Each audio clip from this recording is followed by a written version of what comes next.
पेटीला न्यायला फरक पडणार पेटीकडे गोल सगळीकडे हाना झाला.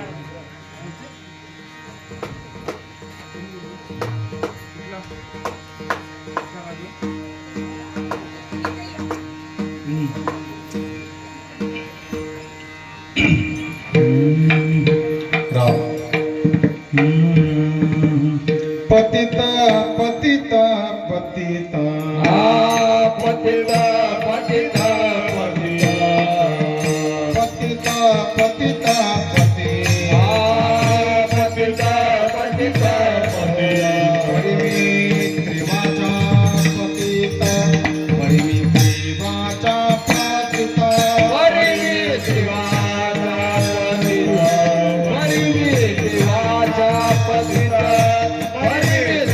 पतिता पतिता परिमित्रिवाचा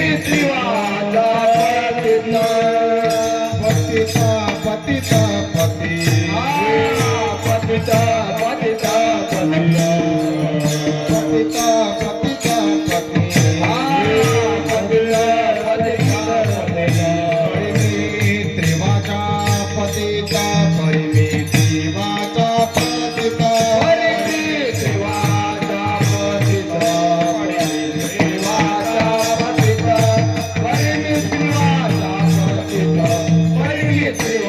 परिमित्रिवाचा पतिता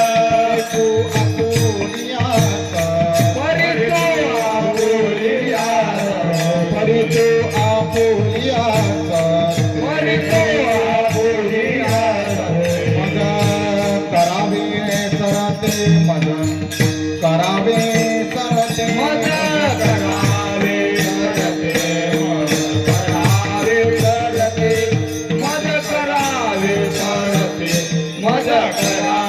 सरते नाही चित्त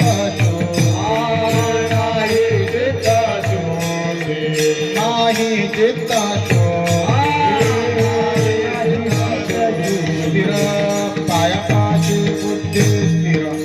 पायापाशी बुद्धी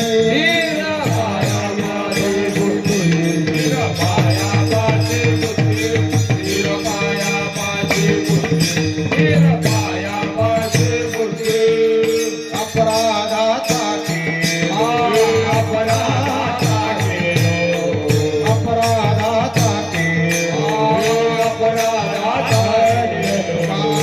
मने काय बोलो तुका मने काय बोलो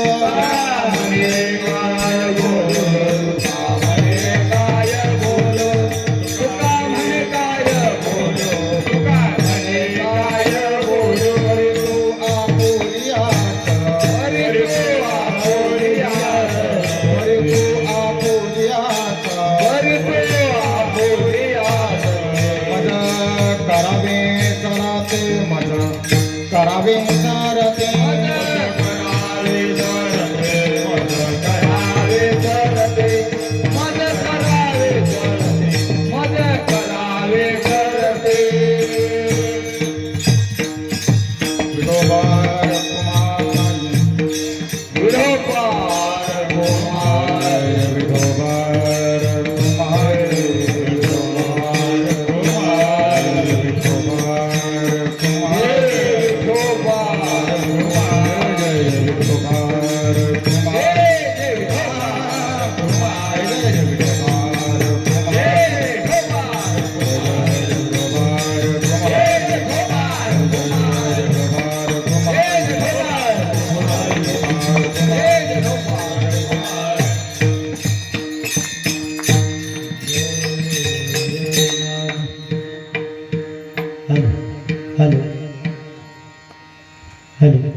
दर नर ना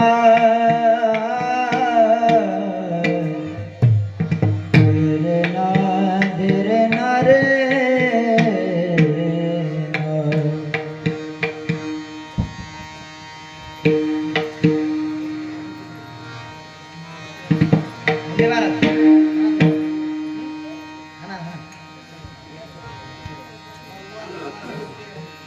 खालची वादी वर घ्या तिथंच बसा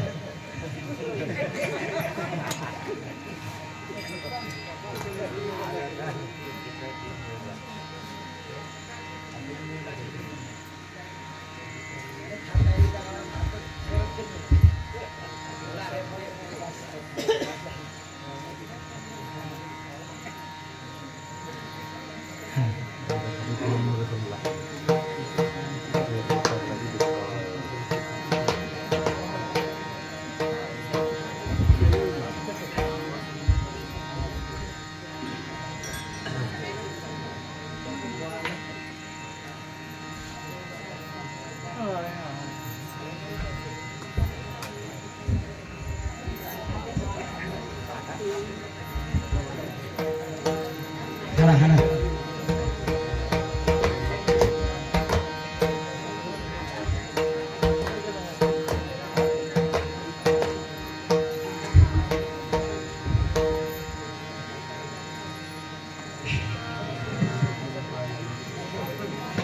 डरना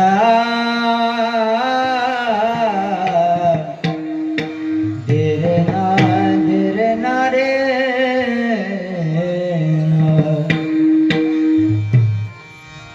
थाप टाका थाप पतित पतित पतित पतित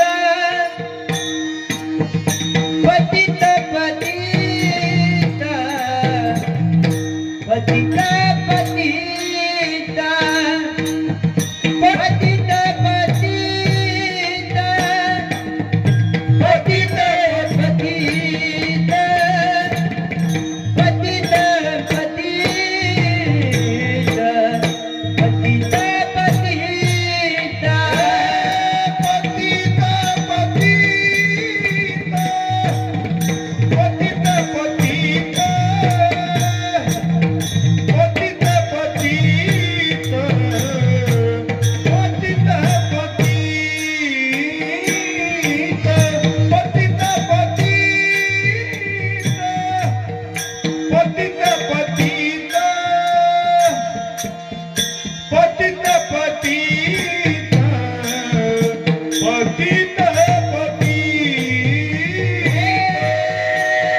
Thank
you.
येणार देत असं वाटतं. पतित पतित पतित पतित पतित पतित परिणी त्रिवाचा पतित परितू आपुलिया सत्ते मज करावे सरते नाही चित्तशुद्धी नाही चित्तशुद्धी नाही स्थिर पायापाशी बुद्धी परितू आपुलिया सत्ते मज करावे सरते अपराधाचा केलो तुका म्हणे काय बोलो परी तू आपुल्या सत्ते मज करावे सरते समचरण सरोजम सांद्रणीलांबुदाभम जगन्निहित पाणिं मंडनं मंडनानं तरुण तुलसीमाला कंदनं कंजनेत्रं सदयदवलहासं विठ्ठलं चिन्तयामि पांडुरंगा करू प्रथमा पांडुरंगा करू प्रथमा पांडुरंगा करू प्रथमा दुसरे चरण संतानिया दुसरे चरण संतानिया दुसरे चरण संतानिया त्यांच्या कृपादाने कथेचा विस्तार त्यांच्या कृपादाने हा कथेचा विस्तार त्यांच्या कृपादाने कथेचा विस्तार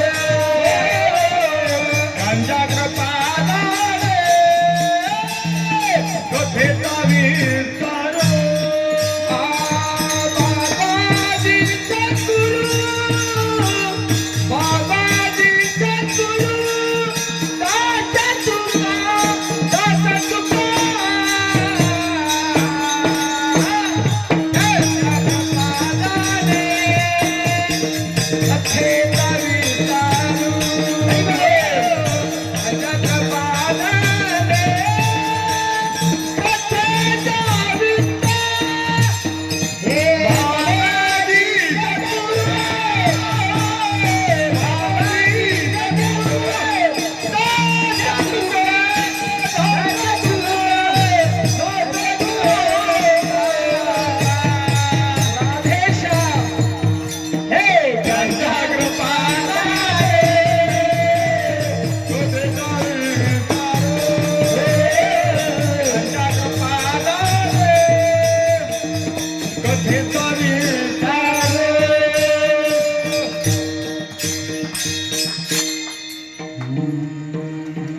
पांडुरंगा करू प्रथमा दुसरे चरण संतांच्या त्यांच्या कृपादाने कथेचा विस्तारू बाबाजी सद्गुरु दास तुका अतुलित बलधामं स्वर्णशैलापदेहं धनुजबन कृशानुज्ञानि नामग्रगण्यं सकल गुणनिधानं वानरानामधीशं रघुते प्रियभक्तं वातजातं नमामि शरण शरणजी हनुमंता तुम्हा आलू रामदूता काय भक्तीच्या त्या वाटा मजदावा व्यासुभटा ओम नमो ज्ञानेश्वरा करुणा करा दयाळा तुमचा अनुग्रह लादलो पावन झालो चराचरी नमो सद्गुरु तुकया ज्ञान दीपा नमो सद्गुरु सच्चिदानंद रूपा नमो सद्गुरु भक्त कल्याण मूर्ती नमो सद्गुरु भास्करा पूर्ण कीर्ती देवी मी जय जय बोले ते प्रभू तुमचे शिकविले म्हणून या उधारी जो आपले आपण देवा मस्तक हे पायावरी मस्तक हे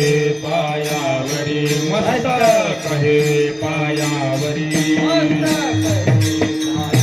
वार करे संतांच्या वार करे संतांच्या वार करे संतांचा वार करे या वार करे संतांचा या वार करे मस्तक हे पायावरी वार करी संतांच्या मस्तक हे पायावरी वार करी संतांच्या वार करी संतांच्या हे वार करी संतांच्या हे मस्तक हे पायावरी या वार करी संतांच्या मस्तक हे पायावरी या वार करी संतांच्या या वार करी संतांच्या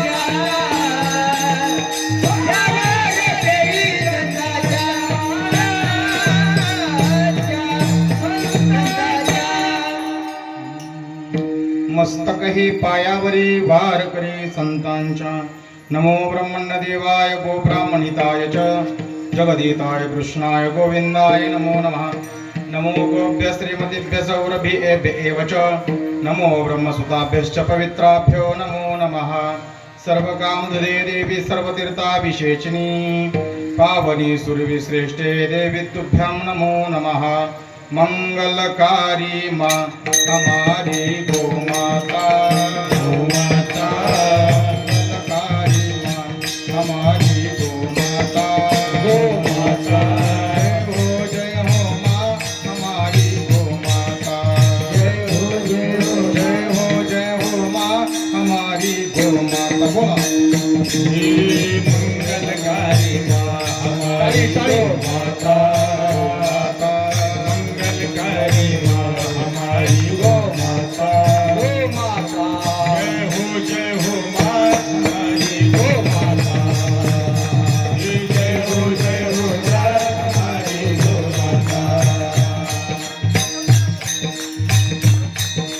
देवासुर संग्राम में हमने गो माता को पाया हे देवासुर संग्राम में हमने गो माता को पाया देवासुर संग्राम में हमने गो माता को पाया हे देवासुर संग्राम में हमने गो माता को पाया रघुकुल में वो कामधेनु जी कान्हा ने अपनाया हे रघुकुल में कान्हा ने अपनाया हे भारत की शान हमारी गो माता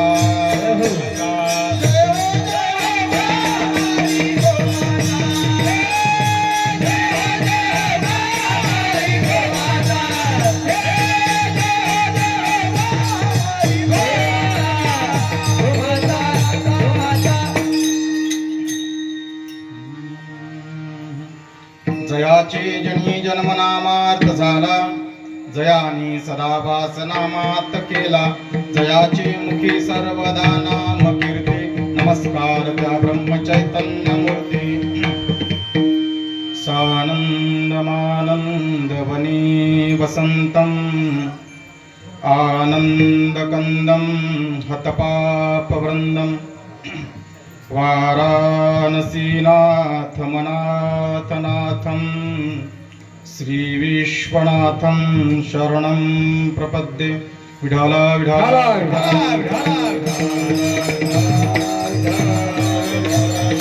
या देवी सर्वभूतेषु शक्तिरूपेण संस्थिता नमस्तस्यै नमस्तस्यै नमस्तस्यै नमो नमः पतित पतित पतित परिमी त्रिवाचा पतित परी तू आपुलिया सत्ते मज करावे सरते मुक्त कैवल्य तेजोनिधी भगवान श्री ज्ञानोबाराय अखिल विश्वाच्या परमार्थ उद्यावर व्याप्त असणारे जगद्गुरु तुकोबाराय आदी करून सर्व संत महंत सिद्ध साधू यांना साष्टांग दंडवत करून आदिशक्ती भवानी मातेला साष्टांग प्रणिपात करून भगवान श्री महादेवजींना दंडवत करून उपस्थित सर्व देवरूप श्रोतृवर्ग सर्व टाळकरी माळकरी शाळकरी शेतकरी कष्टकरी वारकरी कीर्तनकार प्रवचनकार हार्मोनियमवादक मृदंगाचार्य विनेकरी चोपदार भालदार मालदार तालदार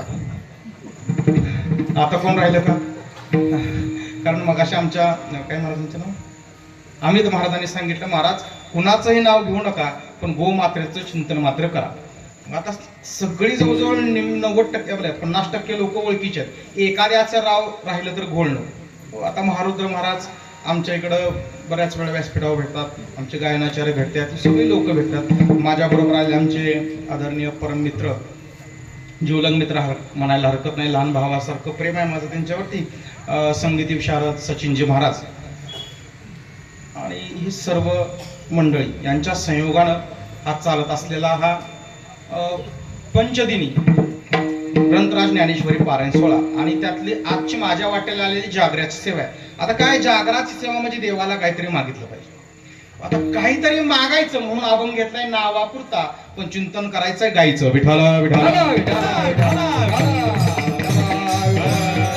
थोडं चिंतन मांडून पुढे जातो कारण वेळ थोडासा बराच झालेला आहे मी वेळेत आलो पण जागराच्या दिवशी सर थोडं इकडे तिकडे होत राहतं थोडंसं आपण पुढे गेलोय 10 वाजून 10 मिनिटं झाली 11-10 पर्यंत आटपण्याचा प्रयत्न करू. जोपर्यंत तुमची ग्रहण करणे आकलन शक्ती आहे, म्हणजे ही शक्ती जोपर्यंत जाग्यावर सुप्त अवस्थेत जात नाही तोपर्यंत आपण चिंतन करू.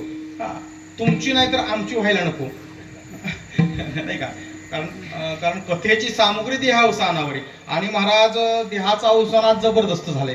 त्यामुळे 100% निद्रा सुख घेतल्याशिवाय माणसं राहणार नाही. हरकत नाही. अभंगाचा प्रतिपाद्य विषय असा आहे. जगद्गुरु तुकोबाराय भगवान परमात्म्याजवळ सांगतात, 3 वेळा उच्चारतात. वास्तविक हा दुरुक्ती दोष आहे, पण तुकोबाराय 3 वेळा सांगतात. आता एखादा म्हणेल महाराज 2 वेळा दोष आहे, 3 वेळा 2 वेळा दोष आहे म्हणून 3 वेळा सांगितलं. त्याचा अर्थ वेगळा आहे. वेगळा बरं. पतित 1 वेळा, पतित 2 वेळा, पतित 3 वेळा. का? कायिक वाचिक मानसिक तिन्ही बाजूने मी पतित आहे म्हणून पतित पतित पतित. देवा मी पतित आहे, त्रिवाचा पतित. देवा मी पतित आहे 3 वेळा सांगतो, कारण तिन्ही वाणीच पाप होत असतो. त्यामुळे पाप्यातला पापे आहे. खरं सांगा तुकोबाराय पाप्यातल्या पापे आहेत का हो? अजिबात नाही. पण तुमचा आमचा कळवळा घेऊन देवाला मागायचं म्हणून मागतात. तुकोबाराय सांगतात, देवा मी पाप्यातला पापे, मग पतित आहे मी पतित आहे, मी पतित आहे 3 वेळा सांगतात. ठीक आहे तुकोबा, मला कळालं तुम्ही नसताना सुद्धा पतित म्हणताय, परंतु मला सांगा काय इच्छा आहे तुमची? परी तू आपुलिया. महाराज बोलतात, देवा तुझ्या सत्तेनं तू काय मज करावे सरते. जरा स्वर देत चला. महाराज सांगतात, तुझ्या सत्तेनं काय कर, तर तुम्हाला सर्त कर. कुठं सर्त कर याचं दिग्दर्शन वेळ मिळाला तर आपण पुढं करू. मला पुढं ढकलत राहा. जसं आपण म्हणतो ना, पहिलीतनं पोरग कसं तरी ढकलत ढकलत कुठपर्यंत न्यायचं जाय वाटतं तुमच्या इकडं. आपण एकाच जिल्ह्यात त्यामुळे काय होतं, ढकलत ढकलत 10वी पर्यंत. बरं पुढं गटागळ्या खाल्ल्या तरी चालतील नाही. आमच्या नशिबाला असला माल नाही. महाराज ह्या पोराला काय येत नाही तुमच्याकडे नाही. जो माल तिकडं चालत नाही इकडं चाललं का? महाराज हे अध्यात्माचं चिंतन हे सूक्ष्म आहे बरं, खूप सूक्ष्म चिंतन आहे. पण तुम्ही आम्ही ज्ञानेश्वरी गाथा हलक्यामध्ये घेतो म्हणून त्याची सूक्ष्मता कळत नाही, त्याची तीव्रता कळत नाही. महाराज खूप सूक्ष्म चिंतन आहे आणि इथं बुद्धिमान माणूस लागतो. असो परी तू आपले असत्ते मज करावे सरिते. तुकोबाराय म्हणतात, देवा तुझ्या ताकदीनं तुझ्या सत्तेमध्ये जेवढं अधिकार क्षेत्रात आहे ना तेवढं तुम्हाला पुढे ढकलत, म्हणजे परमार्थाच्या बाजूला तुझ्या जवळ ढकलत राहा. ठीक आहे तुकोबाराय. तुकोबाराय सांगतात, का ढकलत राहा, तर माझं चित्त शुद्ध नाही चित्त शुद्धी म्हणजे माझं चित्त शुद्ध नाही. स्थिर पायापाशी बुद्धी, पण हा नाही शब्द पुढे पण टाकलायचा. नाही स्थिर पायापाशी बुद्धी, नाही चित्त शुद्धी. माझं चित्त पण शुद्ध नाही आणि माझं तुझ्या पायाजवळ मन सुद्धा का नाही. अपराधाचा केलो तू का म्हणे काय. तुकोबाराय सांगता, देवा मी अपराधानं बनलेला आहे. आता काय बोलावं देवा, फक्त तू एवढंच कर. परी तू आपली असत्ते मज करावे सरते. विठाला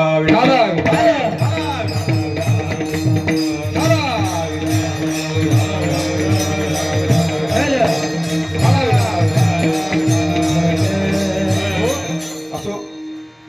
अभंगाचा प्रतिपाद्य विषय आपल्या समोर प्रतिपादन केला. थोडासा पर्याय तो म्हणजे असा, गेल्या 9 वर्षापासून चालत असलेला जगद्गुरु तुकोबारायांच्या बीजोत्सवानिमित्त श्री कोटेश्वर देवाच्या कृपेनं हरिभक्तीपरायण ब्रह्मस्वरूप परमपूज्य अण्णा महाराज रेवडीकर नाही यांच्या कृपा आशीर्वादानं चालत असलेला हा अखंड हरिनाम सप्ताह ग्रंथराज ज्ञानेश्वरी पारायण सोहळा आणि आपल्या भवानी मातेचं सुंदर असं मंदिर आहे. आदिशक्ती आहे बरं. शिव आणि शक्तीशिवाय जगात काही चालत नाही. आपल्यालाच ते चिंतन करायला माझ्याकडे तरी वेळ नाही. का? कारण थोड्या वेळात भरपूर आपल्याला चिंतन मांडायचं आहे आणि शक्यतो जे तुम्ही ऐकलं नसल असं मांडण्याचा मी प्रयत्न करेन. विठ्ठला विठ्ठला तुम्ही फक्त एकच काम करायचं, ज्या ज्या वेळेला देवाचं चिंतन होईल त्या त्या वेळेला कुणीही हातानं टाळी वाजवायची नाही. तुम्ही जागे व्हा. कुणीही विठ्ठल विठ्ठल म्हणायचं ज्या बात आहे म्हणजे तुम्ही जागे व्हा. मावशीने सांगितलं म्हणायचं सगळ्यांनी चिंतन करा. माझं वेळेमध्ये मी चिंतन पूर्ण करण्याचा प्रयत्न करीन. मला जगात संतांच्याकडचं पाहिलं ना, देवाजवळ संत काहीच मागत नाही. काहीच मागत नाही असं नाही, मागतात पण काहीच मागत नाही. काय कळालं? नको त्या गोष्टी मागत नाहीत. साधू नाही देवाजवळ गेले ना, साधू महात्मे नेहमी महाराज देवाचं चिंतन करत राहतात. कारण देवाला काय आवडतं? आवडे तयाची नाम घेतात याची. तुकोबाराय बोलले. तुकोबाराय सांगतात देवाला काय आवडतं किंवा आवडे देवाचे तो ऐका प्रकार नामाचा उच्चार रात्रंदिवस. देवाला फक्त एकच आवडतो, जो त्याची सेवा करतो, त्याचं भक्ती जो करतो हे आवडतं. पण देव असा आहे महाराज, देव भक्ताला अडकवायला बघतो. मग तो मागा ना, तुमच्या सेवेत सुरू झाले मागा ना, पण महाराज साधू महात्मे कधीच मागत नाही. तुकोबाराय सांगतात देवा अरे तू देऊन देऊन काय देणार आहे, नाही का, तुझ्या जवळ देण्यासारखं आहे काय. देवाकडे तुकोबारायांनी पाहावं. हा तुम्ही अनेक वेळाला हे चिंतन ऐकलं असेल, काही मागणे हे अनुचित आपल्याला ते चिंतन करायचं नाही. हा आपला मुद्दा असा आहे, तुकोबारायांनी देवाकडे पाहिलं, देवा तू काय देणार आहे.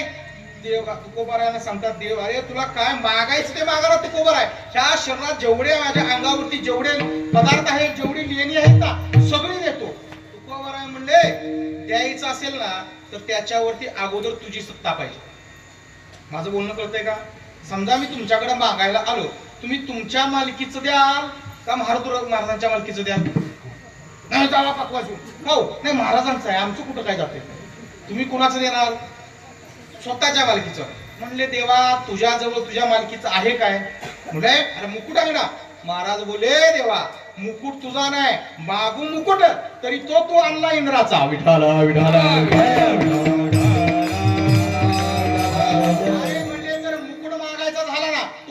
सर्व अलंकार जर सांगत बसलो तर माझ्याकडे वेळ नाही. लक्ष्मी मागावी, लक्ष्मी तू सुद्धा तू कुठून आल्यास, समुद्रापासून आणल्या, तुझ्या जवळ तुझं काहीच नाही, काय मागावं. म्हणले बर ठीक आहे, मागायचं जर असेल ना देवाकडं तर ती व्यभिचाराची भक्ती आहे. विठाला विठाला विठाला अज्ञानाची भक्ती, इच्छिती संपत्ती. महाराज बोलतात ती अज्ञानाची भक्ती आहे ना. आपण देवाजवळ गेलो नाही, लहान पोरग जरी गेलं ना तर आपण देवाला मागायला शिकवतो. पोरग जर गेलं, आपल्या भागातली पद्धत आहे, हे जा देवाला, देवाच्या जय जय बाप्पा. त्याला नीट बोलायला येत नाही, पण पोराचं पुढचं वाक्य काय, देवा मला दुखात. आपण पहिल्यांदा त्याला मागायला शिकवतो, जय जय बाप्पा, देवा मला सुखात ठेव. महाराज बोलतात ही अज्ञानाची भक्ती आहे. ही नुसती अज्ञानाची नाही, ही व्यभिचारी भक्ती आहे. महाराज व्यभिचारी भक्ती म्हणजे कसं आहे, जुन्या काळातले दृष्टांत आहे. आमचे आदरणीय परमसद्य भक्ती आबा गुरुनाम गुरु भक्ती आबा हा दृष्टांत द्यायचे. गुरुवर्य राऊत बाबा पण द्यायचे. आता त्यांच्याकडे मी परंपरेने 4 वर्ष शिकलो राऊत बाबांच्या. श्री क्षेत्र गंगापूर जाकमातावाडी इथं आणि पंढरपूरला काही दिवस चातुर्मास आबांच्या सोबत एक दृष्टांत बाबा द्यायचे. आता कसं मला स्पीडमध्ये जायचंय म्हणून, मला लवकर गाईकडे यायचं म्हणून बाबा दृष्टांत द्यायचे. ही भक्ती कशी आहे, व्यभिचाराची भक्ती. व्यभिचाराची भक्ती म्हणजे काय, देवाजवळ सेवा करायची, त्याच्या मोबदल्यात काहीतरी. देवाकडे जर तुम्ही संपत्ती मागत असाल तर माझा तुम्हाला प्रश्न आहे, देव मोठा की संपत्ती मोठी हो. तुम्ही मागताय काय. संपत्ती जर मागत असाल तर देवाला किंमत तुम्ही 0 दिली आणि संपत्तीला जास्त दिली. देव मोठा आहे ना, मग देवाला मागायचं तर देवच मागा ना. आपण तसं नाही करत, आपण काय मागतो, संपत्ती. हा ही व्यभिचाराची भक्ती आहे. बाबा बोले की व्यभिचाराची भक्ती म्हणजे काय, एक स्त्री होती, एक पोरग होतं महाराज, त्याचं लग्नच झालं नाही. आता बऱ्याच पोरांचं लग्न लवकर होत, बऱ्याच नाही, जवळजवळ 90% हातच अडकल्यात. काळजी करू नका, आज मी उपाय सांगून जातो तुम्हाला. आपल्या चिंतनाचा भागच आहे. आणि माझ्या आता मी जे तुम्हाला सांगेल ना, तो माझ्या गोकथेचा फक्त 2% अंश सांगणार आहे. जर 98% ऐकायचं असेल ना, 7 दिवसाची गोकथा तुम्ही ऐका, गोकथा ठेवा. महाराज एका दिवसात आपण 3 तास बोलतो, 7 दिवस आपल्याला बोलायचं आहे. फक्त काही विषय मी फक्त 2% आज तुम्हाला दिग्दर्शन करणार. त्याचं लग्न होत नाही. आता लग्न होत नाही, आता 21व्या वर्षी लग्न होतं, 21 वर्ष झाले लग्न नाही, 25 वर्ष झाले लग्न नाही, 30 वर्ष लग्न नाही, 38 वर्ष लग्न नाही, असं ढकलत ढकलत ढकलत हे गेलं 55 वर्षावर. आता किती वर्षाचं पोरग झालं, पोरग आहे ते. हा ते म्हातार किती वर्षात झालं, 55 वर्षात. बरं 55 वर्षात पाहुण्या पैनी कसं तरी लग्न त्याचं बांधून दिलं. आता मला सांगा, 55 वर्षाचं जर पोरग असेल, त्याला मिळालेली मुलगी साधी असेल का हो? लवंगी मिरचीच हो. आता ती लवंगी मिरची दोघांचं पटायचं नाही. यानं एक बोलावं, तिनं दुसरं करावं, त्यानं दुसरं सांगावं, त्यानं तिसरं ऐकावं, कोणाचं कोणाला पटना. महाराज हे वय जात झालं, त्यानं विचार केला आपण असं पण मरणार आहे. तिला हाक मारली. मी काय सांगतोय, व्यभिचाराची भक्ती. तिला जवळ बोलवावं. म्हणले बघ माझं एक बोलणं ऐकशील का? काय बोललाय? आता माझं थोडंसं आयुष्य राहिलं, रागावून कशाला बोलते? बरं काय इच्छा आहे तुमची? म्हणले आता थोड्या दिवसात मी मरणारच आहे. मी मेल्यानंतर फक्त एक काम कर, मी मेल्यानंतर माझी समाधी बांध. काय सांगितलं? माझी समाधी बांध, पण ती वाळस तोर दुसरा करू. पटले वाटतं तुम्हाला? ती वाळस पर्यंत काय दुसरा करू नको. ठीक आहे म्हणले, काय हरकत नाही. बरं ते मरावं ते आकाडाच्या तोंडावरच नाही. बरं आषाढ महिन्यात काय असतंय? धो पावसाची समाधी बांधतील हे पाऊस. बर पहिल्या काळातला पाऊस आहे. आताच्या काळात 1-2 तास पडतो की बंद, परत 2 तास पडतो की बंद. त्या काळात 6-6 महिन्यात 2-2 महिने धार चालायची.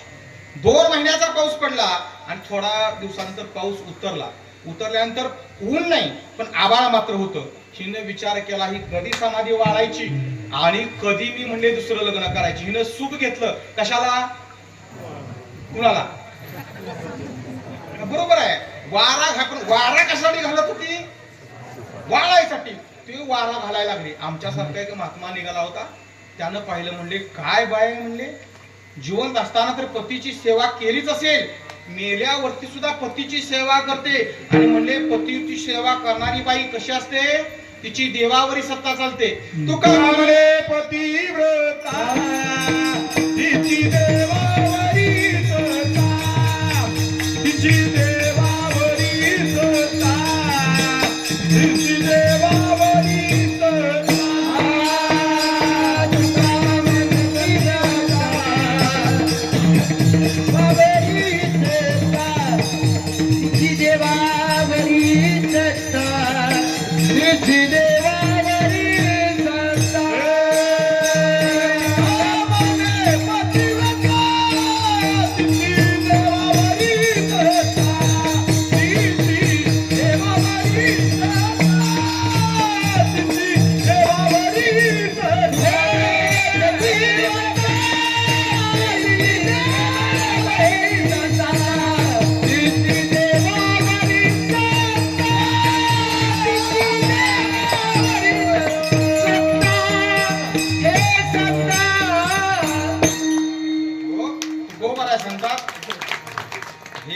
चांगलं केलं बघा.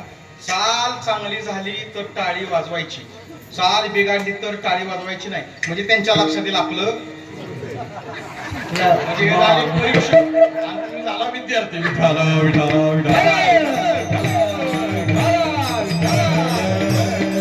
चिंतनाचा भाग काय चालू आहे? काय झालं? हे लेट चालू झालंय त्यामुळे मला जास्त बोलता येते. तू काय म्हणे? पतिव्रता तिची देवावरी सत्ता. महाराज बोले पतिव्रता स्त्री आहे ना, तिची देवावर सत्ता असते. देवावर सोडा, मी नेहमी विनोदानं सांगतो. म्हणले एक पतिव्रता माऊली होती, ते कांडायला बस. आताच्या काळात ते कांडणं कुणाला माहिती नाही. पहिलं कांडायला काय घ्यायचं म्हणजे अजून इकडं माहिती आहे बरं. आता ते नवीन पोरांना सांगायला लागतं, ह्याला मुसळ म्हणावं लागतं. आता ते राहिलं नाही. म्हणजे शाळेत दाखवावं लागतं ते मुसळ. महाराज ते खाली होऊन तुमच्याकडे काय म्हणतात? उखळ. ते कांडायला उभी राहिली आणि मला ते धान्य वगैरे टाकली, कांडत होती. आणि असं हात वर गेला, सहज तिथं पती आला. त्यानं मागितलंय पाणी आण. पाणी आण म्हणलं की हात गेला होता वर. तिनं मुसळ तिथं सोडली, आत गेलं, तांब्या भरून पाणी पतीला दिलं. वर बघते तर मुसळ वर आहे. परत घेतलं, परत कांडायला सुरुवात. कारण ती कोण होती? पतिव्रता. हे बघितलं शेजारणीने. हो, पतीची या मता अनुसरणी पतिव्रता. महाराज बोलतात पतिव्रता कुणाला म्हणायचं? जी पतीच्या मताप्रमाणे वागते तिला म्हणायचं पतिव्रता. आता ही दुसरी होती, ती पतिव्रता नव्हती. पतीला तिच्या मनाप्रमाणे वागायला पाहिजे. आता काय करावं? महाराज पती आता आला, तिनं सांगितलं हो का शेजारणीचं बघितलंय तसं मला केलं. काय वाटतं तुमच्या इकडे? तसंच केलं पाहिजे. म्हणले उद्या सकाळी रानात जायचं, रानातली कामं करायची, 12 वाजता घरी यायचं, हात वर गेल्या मला पाणी मागायचं. ठीक आहे म्हणले. आता हा नंदी बैल रानात गेला, रानातून घरी आला, कामं करून तहान लागली होती, हात वर जायचं काय जजमेंट घावलं. हो म्हणलं काय का असं पण पाणी मागितलं पाहिजे, पाणी दे. हात वर गेला, तिथे थांबायची गरज आहे का? एका दिवसात पतीची सेवा करून पतिव्रता होत नाही महाराज. पतीच्या मताप्रमाणे वागावं लागतं. हात वर गेला होता, शिन पाणी आणायला जावं, हिला वाटलं आपलं मुसळ वर थांबलं असेल. शिन वर बघितलं, मुसळ बत्ती शिकून गेलं. महाराज ही पती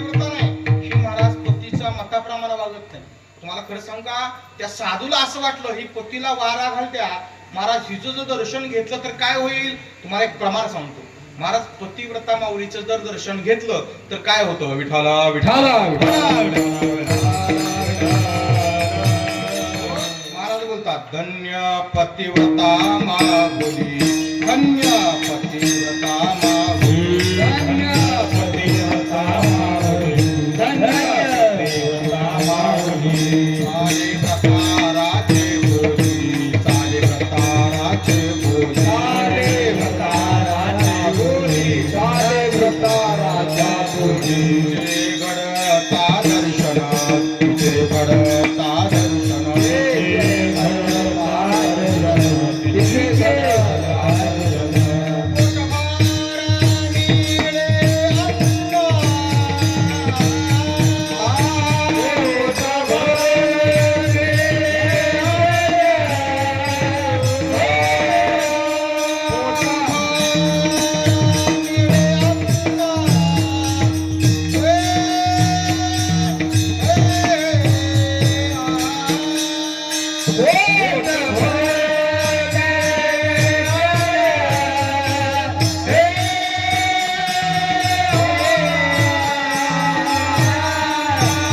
धन्य पतिव्रता माऊली, धन्य पतिव्रता माऊली, धन्य पतिव्रता माऊली, धन्य पतिव्रता माऊली. धन्य पतिव्रता माऊली, धन्य पतिव्रता माऊली, धन्य पतिव्रता माऊली. महाराज सांगतात धन्य व्रता माऊली म्हणले पतिव्रतेचं जर स्त्रीचं जर दर्शन घेतलं ना, ती कशा आहे, चाले भ्रताराचे बोले, भ्रतार म्हणून दुसरं ती चालते, तिचे घडता दर्शन. एकदा जर पतिव्रते स्त्रीचं तुम्हाला दर्शन घेतलं ना तर आयुष्यभर पोटभर अन्न मिळतं. हा. पण पतिव्रता भेटायला पुण्य कुठलं लागतं सांगू का. ऐका, एकदा आपण थोडस गायीशी कनेक्ट करतो जरा बारकाईने, चिंता नाही का, की तुम्ही कधी ऐकलं नसेल. आपल्यातल्याच कथा आहेत पण आपण त्याच्यात कधी कधी प्रकाश टाकत नाही. काय झालं, एकदा म्हणले ब्रह्मदेवाच्या मुलीचं लग्न ठरवायचं. कोणाचं. ब्रह्मदेवाची मुलगी. काय तिचं नाव. संपला आपला अभ्यास. एवढ्या करता पुराण महाभारत रामायण हे नुसतं पुजायचं नाही महाराज, हे वाचायचं आणि आचरणात आणायचं. मी तुम्हाला 1000 दृष्टांत देईल. जे महाभारतात चालू होतं ना ते आज चालू आहे. एरवी महाभारत ज्ञानोबा बोलतात ना, महाभारतात आहे ते गीतेत आहे, जे ज्ञानेश्वरीत आहे ते आत्ताच चालू आहे. पण काय आपल्याला दिग्दर्शन चुकलंय. हे लाईट वगैरे वगैरे सगळे दृष्टांत म्हणजे सगळे ज्ञानेश्वरीत आहे.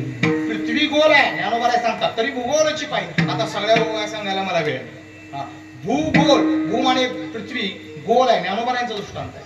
मंगळ ग्रह कुरु आहे का, ग्रहामाजी इंगळू मंगळाचं वर्णन केले ते ज्ञानोबारांनी सांगावं.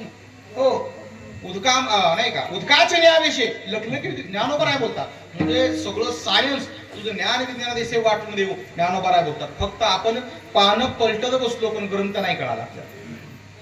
माझा मुद्दा असा आहे, त्या ग्रंथामध्ये वर्णन येतं की ब्रह्मदेवाची मुलगी आहे, तिचं नाव आहे अहिल्या. बरोबर आहे का. अहिल्याचा विवाह करायचा आहे. महाराज अहिल्या म्हणजे दिसायला आजच्या भाषेत बोलायला गेलं ना विश्वसुंदर, आणि मॉडर्न इंग्लिश मध्ये बोलायला गेलं ना स्मार्ट आणि ब्युटिफुल. विठाला विठाला सुंदर दिसणारी महाराज मुलगी, तिचं लग्न करायचं आहे. काय करावं ब्रह्मदेवानं तिला विचारावं. तिनं सांगितलं माझा विवाह मी त्याच्याशी करेन जो तुमच्यासारखा विद्वान असेल. अशा मुली मिळणं पण भाग्याचं काम आहे.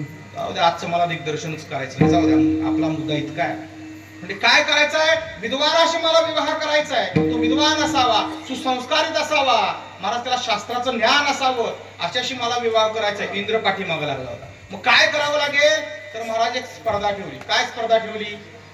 तरुण पोरांनी लक्षात ठेवा बरं, ज्यांना लग्न करायचं आहे त्यांनी, आणि ज्यांना पतिव्रता मुलगी पाहिजे त्यांनी, बाकीच्यांनी नाही डोक्यात ठेवलं तरी हरकत काय होईल.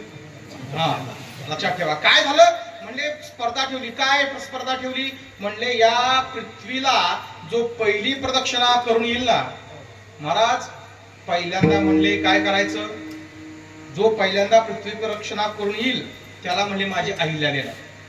काय ठरलंय, पृथ्वी प्रदक्षिणा जो करून येईल त्याला माझी अहिल्या देणार. आता महाराज अहिल्या द्यायचं ठरलं, प्रत्येकानं आपापलं वाहन घेतलं. कुणी हत्तीवर बसलाय, कुणी बैलावर बसलाय, कुणी गाढवावर बसलाय, कुणी मोरावर बसलाय, कुणी उंटावर बसलाय. आता प्रत्येकाचं वाहन वेगवेगळं आहे महाराज. कोणाची फॉर्च्युनर आहे, ते बोलवर वर बोलेरो तर बोलेरो. म्हणजे तुम्हाला द्यायची नाही, मला न्यायची नाही. हा BMW. तर आता तुम्ही गाड्याची नावं सांगा, गाड्याच वेळ घालू आपण. प्रत्येकानं आपापली वाहनं घेतली महाराज आणि स्पर्धेला सुरुवात झाली. पण इतक्यामध्ये तिथं एक ऋषी आले, त्यांचं नाव आहे गौतम. आता गौतम का नाव पडलं, याला पण शास्त्र आहे. त्यांचं नाव होतं दीर्घतमा. काय नाव होतं? दीर्घतमा नाव होतं. पण महाराज त्यांचं नाव पडलं गौतम. का गौतम नाव पडलं? दीर्घतमा म्हणजे दीर्घ काळ, तमा म्हणजे अंधकार. त्यांच्या जीवनामध्ये त्यांना डोळे नव्हते, मला दिसत नव्हते तर का. आता न दिसायला कारण पण आहे. माणसं आंधळी काला जन्माला येतात, याला पण शास्त्र आहे. आता मला सांगायला वेळ नाही, फिर मिलेंगे. आपल्याला स्पीड मध्ये जायचं आहे. देवाच्या देवळ्यातलं जे तेल चोरतात ना, ती लोक आंधळी म्हणून जन्माला येतात. जी दुसऱ्याची निंदा करतात, ती टकली जन्माला येतात. जो मुलगा आईचं ऐकत नाही, तो बहिरा होतो. जो संतांना नाव ठेवलं, तो मुका होतो. आता बाकीचं चिंतन पडत आपण बघूया. हा माझा मुद्दा आहे. काय? दीर्घतमा. महाराज डोळे नाही. डोळे गौतम का नाव पडलं? गौ माने गाय. तम गायीनं जीवनातला अंधकार घालवला म्हणून गौतम. त्या गायीनं महाराज त्या दीर्घतमा ऋषींचे डोळे चाटले. ही गायीची ताकद आहे. तुम्हाला एक उपाय सांगतो. कोजागिरी पौर्णिमा. कोजागिरी पौर्णिमेला रात्रीचं गोमूत्र पकडा आणि ते पितळेच्या भांड्यामध्ये उकळवायचं. सगळा फेस काढून टाकायचा, ते आटवायचं. त्याच्यामध्ये तितकंच गुलाबजल टाका. महाराज ते जर तुम्ही गोमूत्र तुमच्या डोळ्यामध्ये सोडाल, मोतीबिंदू काचबिंदू डोळ्यातनं घाण येणं, डोळे दुखणे, डोळे जाणे यांचा कोणताही प्रकार हा शिल्लक नाही. डोळे मरेपर्यंत सतेज राहतात. ही ताकद त्या गोमूत्रात आहे. काय केलं? दीर्घतमा ऋषींचे महाराज डोळे चाटले. डोळे चाटल्यानंतर महाराज त्यांना दिव्य दृष्टी आली. आता डोळे चाटले, दिसायला लागलं म्हणून नाव काय पडलं? अगोदर होतो दीर्घतमा, आता नाव काय पडलं? गौतम. आता गौतम ऋषी तिथे उभे आहेत आणि स्पर्धेला सुरुवात झाली.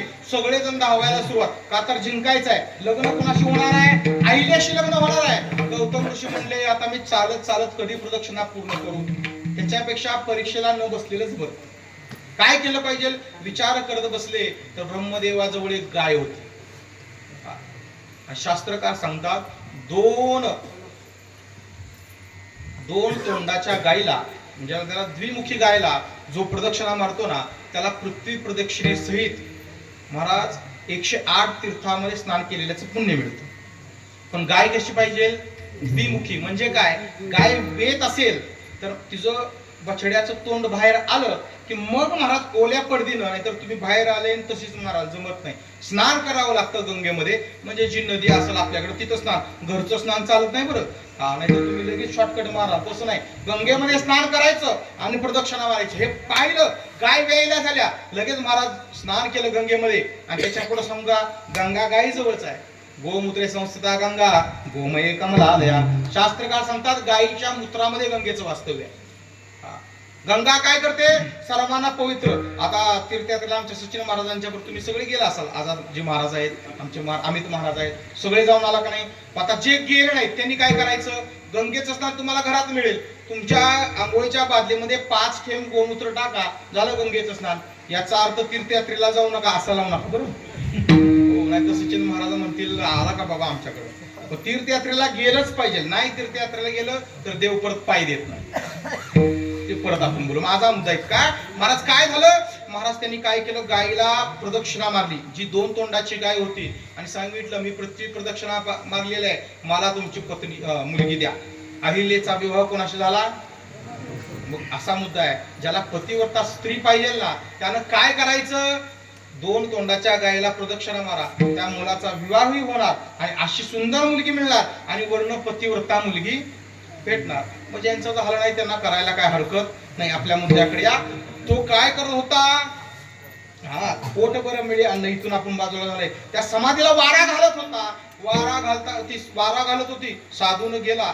साधू जरा चिकित्सक होता. त्याने सांगितलं, का हो? म्हटले, आत्ताच पाऊस पडून गेलाय, तुम्ही एवढी पतीची सेवा करताय, म्हणजे जिवंत असताना सेवा केली, आता मेल्यानंतर तुझ्या समाधीला वारा घालताय, पण पाऊस पडून गेलाय, आता आबाळ आहे, न जाणू तुमच्या पतीला आतमध्ये थंडी वाजून सर्दी झाली तर तिने सांगितलं मुर्द्याला सर्दी कुठली होत्या म्हणले त्यानं मला मरताना वचन दिलंय. काय वचन दिलंय?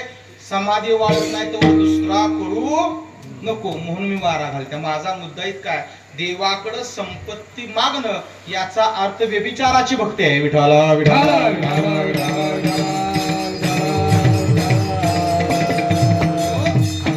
देवाजवळ काही मागत नाही. मग अनेक महाराज मागणीचे अभंग बरेच आहेत. तुम्ही बऱ्याच अभंगात बघा तुकोबारा काय म्हणतात, हेची दान दे गा देवा तुझा विसरण व्हावा. देवा काय द्यायचंय? तुझा विसर होऊ नये हेच दे. प्रत्येक अभंगात बघा देवाची आठवच मागितलं, देवा तुला विसरू नये, देवा तुला विसरू नये. पण आज देवानं मागा म्हटलं आणि तुकोबाराने मागितलं. अभंगाचं पहिलं चरण पतित पतित पतित पतित पतित पतित पतित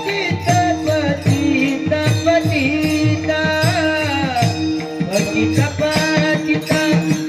पतित पतित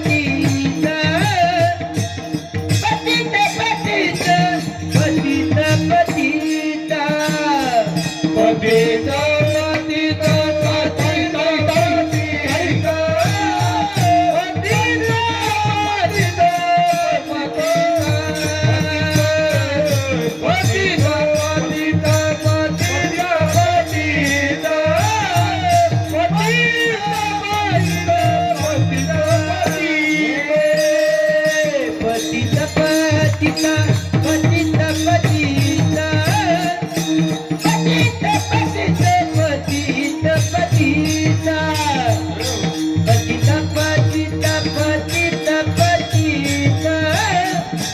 पतित पतित पतित पतित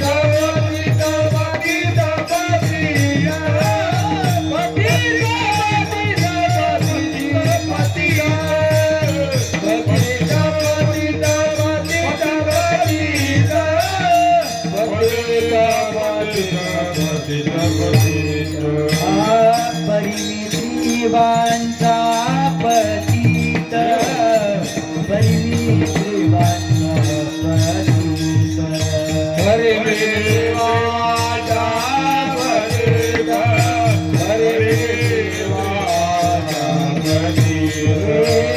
परिमितीवांचा पतित परिमितीवांचा पतित परिमितीवांचा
चिंतन मी बाजूला ठेवतोय, कारण मला महाराजांनी सांगितल्या पद्धतीत थोडंसं गायीचं चिंतन जास्त वेळ घेणार नाही. बरोबर 12 वाजेपर्यंत आपल्याला चिंतन करायचं आहे. जेवढ्या वेळात हा जमवायच लागणार आहे तुम्हाला. विठाला विठाला विठाला विठाला विठाला.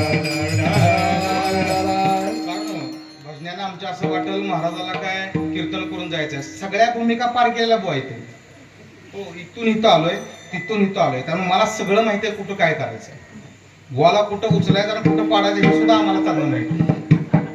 ऑलराऊंडर प्लेअर आहे. एकच नाही, धा तिकडे धा तिकडे कथा कधी धा तिकडे धा तिकडे धा हे सुद्धा माहिती आहे.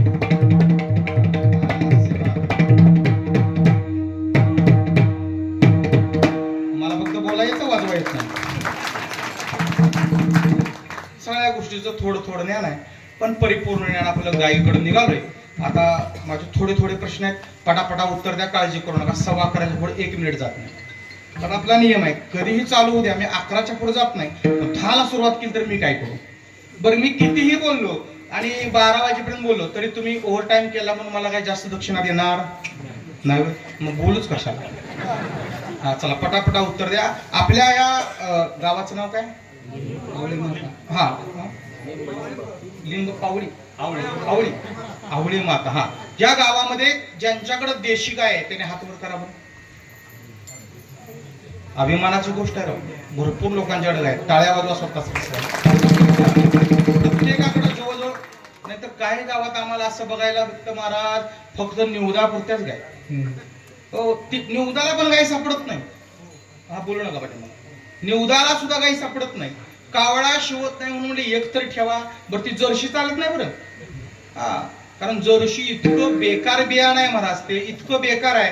जर्शीचं जर दूध प्याल, कॅन्सर झाल्याशिवाय राहणारच नाही. तुमच्या पुढे मी ना अभ्यास करता उभा नाही, तर मी सांगतो तुम्हाला, पंचगव्य नावाची एक थेरपी आहे, त्या थेरपीमध्ये मी स्वतः MD केलेली आहे म्हणून तुमच्या पुढे उभा आहे. त्याच्या पुढे तुम्हाला सांगू का, ज्यांना संतती होत नाही त्यानं फक्त नंदी पकडायचा. नंदी 137 रिझल्ट आहेत. सचिन महाराज आहेत आमच्या पुराव्याला. ज्यांना संतती, ज्यांना मुलं होत नाही, कितीही वर्ष असू द्या, आमच्या समोर आणा, आपण जे औषध दिल, राहू द्या औषध घ्यायचं. त्याच्या पुढे तुम्हाला सांगतो, त्या नंदीचं मूत्र पकडायचं. हे पुराणातले शब्द आहेत बरं सगळे. नंदीचं मूत्र पकडायचं. महाभारतातला स्कंद काढा, महाभारतातलं विराट पर्व काढा. विराट पर्वामधलं सहदेव आणि विराट राजाचं तुम्ही चरित्र ऐका. सहदेवाचं आणि विराट राजाचं संभाषण ऐका. त्या संभाषणामध्ये सहदेव राजाला सांगतो, राजन ऐका, म्हणजे मला अशा बैलांची माहिती आहे जे नंदीचं मूत्र घेतलं, ज्यांना संतती होत नाही, अशा वांझ स्त्रियांनी जर नंदीच्या मूत्राचा वास घेतला, 3 मंथ, फक्त किती महिने? 3 महिने जर सकाळी ब्रह्ममुहूर्तावरती, संध्याकाळी सूर्यास्ताच्या वेळी एक 5-5 मिनिटं जर वास घेतला, तर त्या वांझ स्त्रीचा वांझपणा 3 महिन्यात नष्ट होतो. पुढे ऐका, नपुसक पुरुषाचा नपुसकत्व 3 महिने जर त्या मूत्राचा वास घेतला तर नष्ट होतं. इतकी ताकद महाराज त्या नंदीच्या मूत्रावर, इतकी काय महत्वाचे आहे. पण तुम्हाला सांगू का, आमचे तुकोबाराय सांगतात, सोयऱ्या करी पाहून निर्वरा कांडितो सोमवारा संता लागी गायसी देखोनी पदावला मारी. गायसी देखो पदावला मारी. गायसी देखोनी पदावला मारी.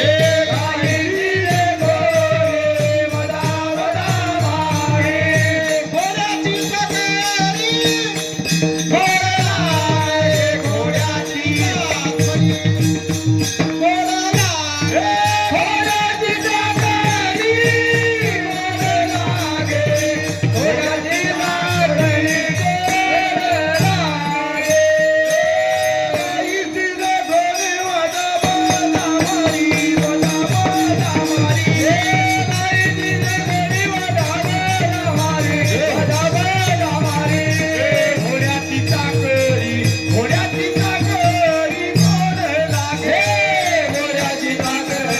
घोड्याची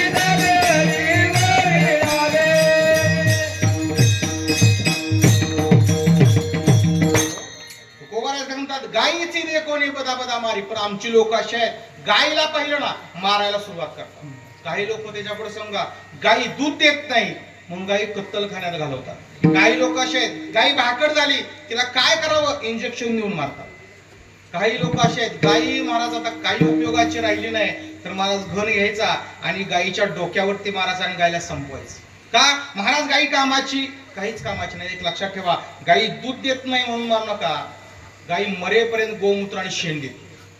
आणि मगाशी बोलून गेलो, गोमूत्र संस्थेत गंगा गोमय कमला आलया. एक लक्षात ठेवा, गाईच्या शेणामध्ये लक्ष्मीचं वास्तव्य आहे.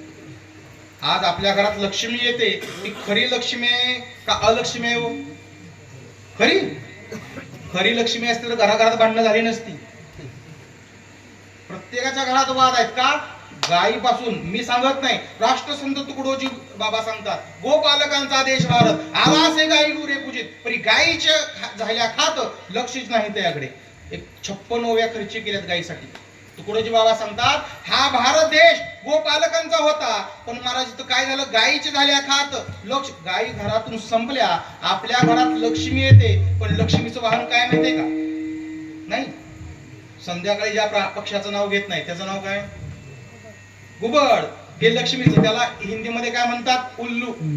हा, बरोबर लक्ष्मी आली, ती उल्लूला घेऊन आलं. ती लक्ष्मी सगळ्यांना उल्लू बनवते आणि घराघरात वाद लावते. का? घरातली खरी लक्ष्मी आहे आमची गाय. महाराज गायीच्या शरीरात सगळ्या देवता आल्या.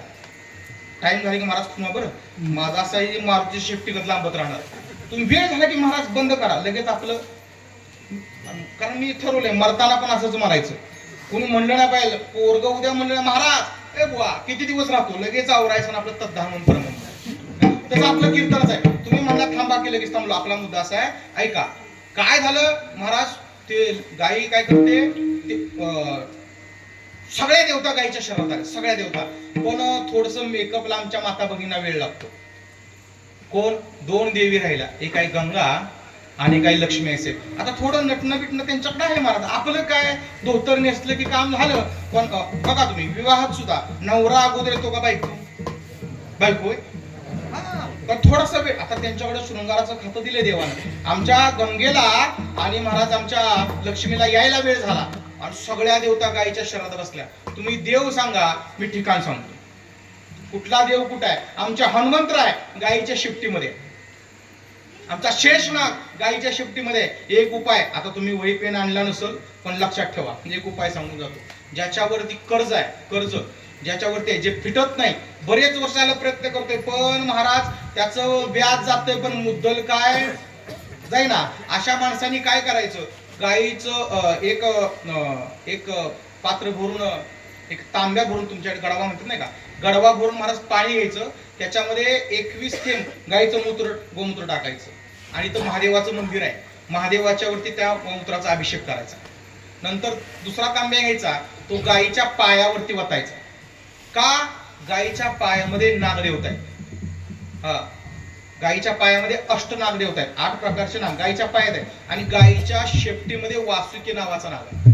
गायीची शेपटी पकडायची आणि एक मंत्र आहे, तो मंत्र आता पूर्ण सांगत नाही, सुरुवात करून देतो. तुम्ही नेटला सर्च करा, गुगलला, अनंतम वासुकी शेषम अशी सुरुवात आहे. 9 नाग मंत्र टाका, लगेच नेटवरती येईल.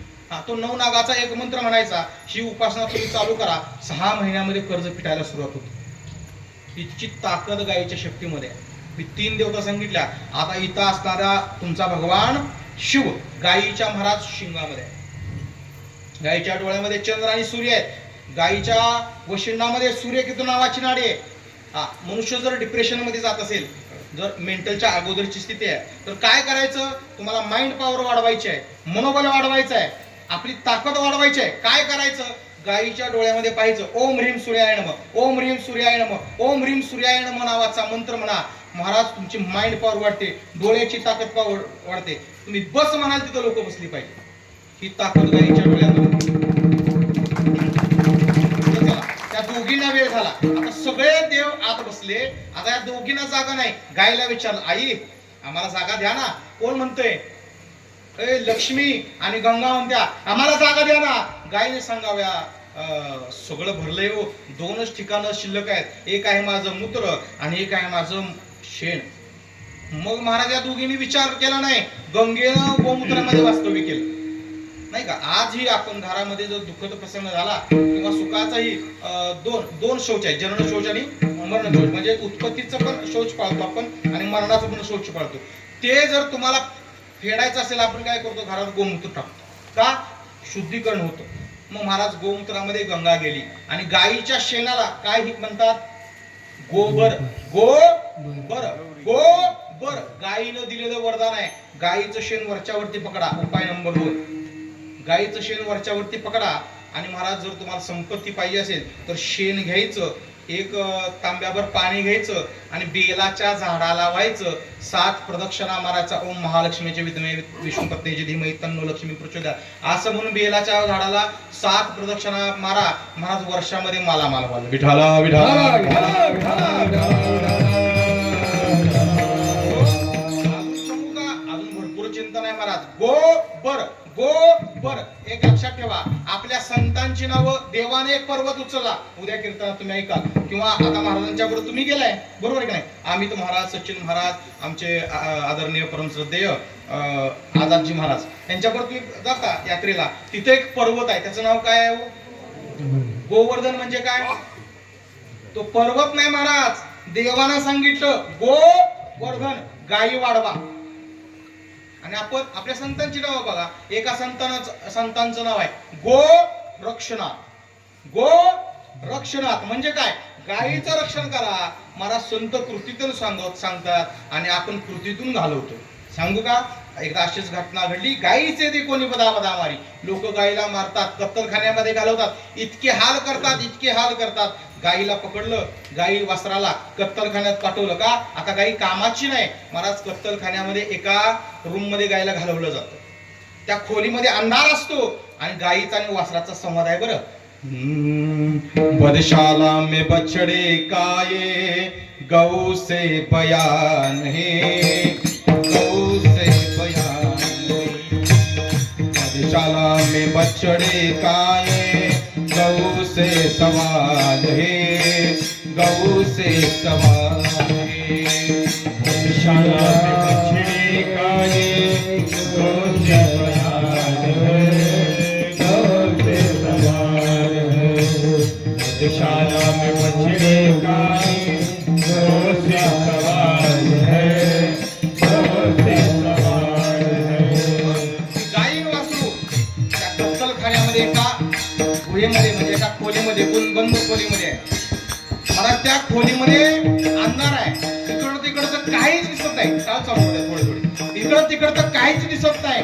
अंधार आहे. ते वासरू गायीला विचारताय, बदशाला में बछड़े काये गौ से सवाल है, किसका है मकान माये, किसका है मकान है. ते वासरू गायला म्हणतंय,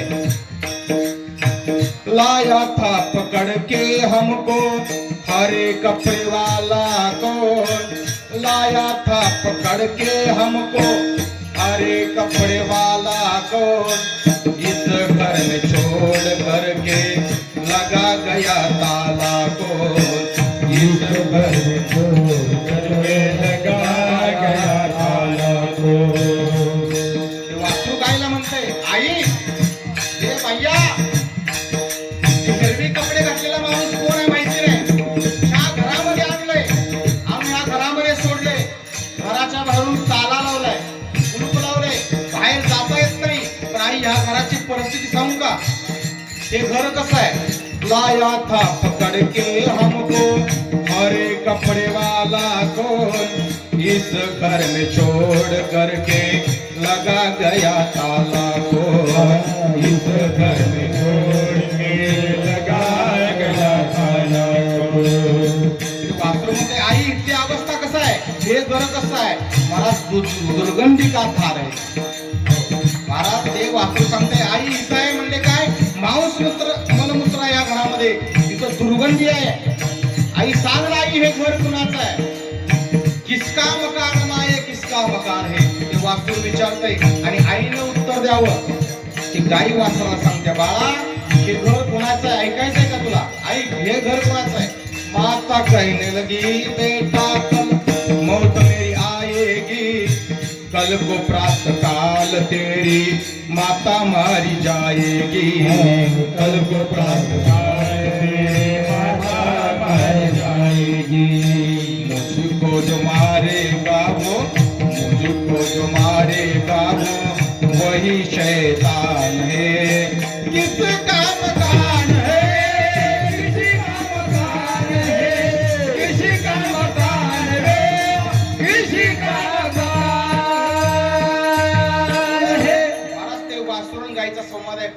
ठेवा, गाईला इतकं हाल करून मारलं जातं, गाईला त्या कत्तलखान्यामध्ये टाकलं जातं. 8 दिवस नाही 15 दिवस त्या गाईला काही खायला देत नाही. गाई पळू नये म्हणून गाईच्या पायामध्ये खिळे टोकले जातात. त्याच्या पुढे ऐका, गाईला पुढचं काही दिसू नये म्हणून गाईचे डोळे पेटवले जातात. पण बलिदास मास पाळतोय ना, धर्मवीर संभाजी राजांना जेवढ्या यातना दिल्या ना तेवढ्या यातना आमच्या गोमातेला दिल्या जातात. विठ्ठल विठ्ठल.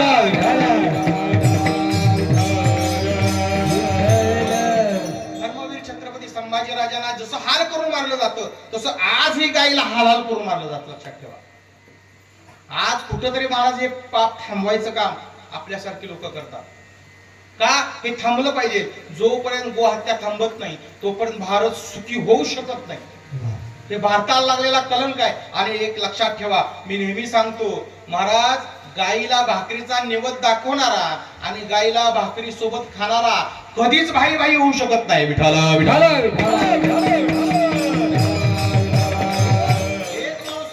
नैवेद्य दाखवतोय भाकरीचा, आणि एक माणूस आहे जो गाईचं मांस भाकरी सोबत खातोय. त्या कत्तलखान्यामध्ये गायला टाकलं जातं. गाईचा महाराज पायामध्ये खिळे ठोकले जातात, डोळे पेटवले जातात, गाईची जीभ हासून बाहेर काढली जाते, गाईच्या गुप्तांगामध्ये पळित कोंबले जातात. त्याच्या पुढे ऐका, गाईची दात पाडली जातात. अजून ऐका, गाईला अशा ठिकाणी चालता येत नाही, उभं राहता येत नाही, हुंबरता येत नाही. गाईला कसं तरी उभं केलं जातं. गाईच्या डोक्याच्या मध्य भागामध्ये घाणानं घाव टाकले जातात. अजून सांगू का, अजून त्या गायला इतकं हाल करतात. अरे त्यांना विचारलं, आता का मारता? त्यांनी सांगावं, हाल हाल करून मारलं ना तर ते मांस गोड लागतं म्हणतात. इतकं हाल केलं जातं. गायला उभं केलं जातं, उभं राहता येत नाही. गायीच्या अंगावरती महाराज उकळतं पाणी टाकलं जातं. एका बाजूला मांस आणि एका बाजूला कातडी लोळली जाते. त्यांना विचारलं, असं का? ते म्हणतात, महाराज त्या कातडी मऊ राहते म्हणून पेटवून काढली जाते आणि मऊ कातडीला बाजारपेठेमध्ये जास्त मागणी आहे. इतकं हाल करून गायला मारलं जातं. त्यांना शेतकऱ्याला विचारलं जातं, अरे का गायीला विकलं? इतके हाल केले जातात. तो शेतकरी म्हणतो, महाराज एवढ्यासाठी आम्ही विकतो की महाराज काय होतंय, गायीला सांभाळता येत नाही. मी तुम्हाला सांगू का, इतक्या गोष्टी तुम्हाला सांगून जाईल की महाराज गायीनं घरात दूध न देऊ द्या पण गोमूत्र मरे पण देईल का नाही?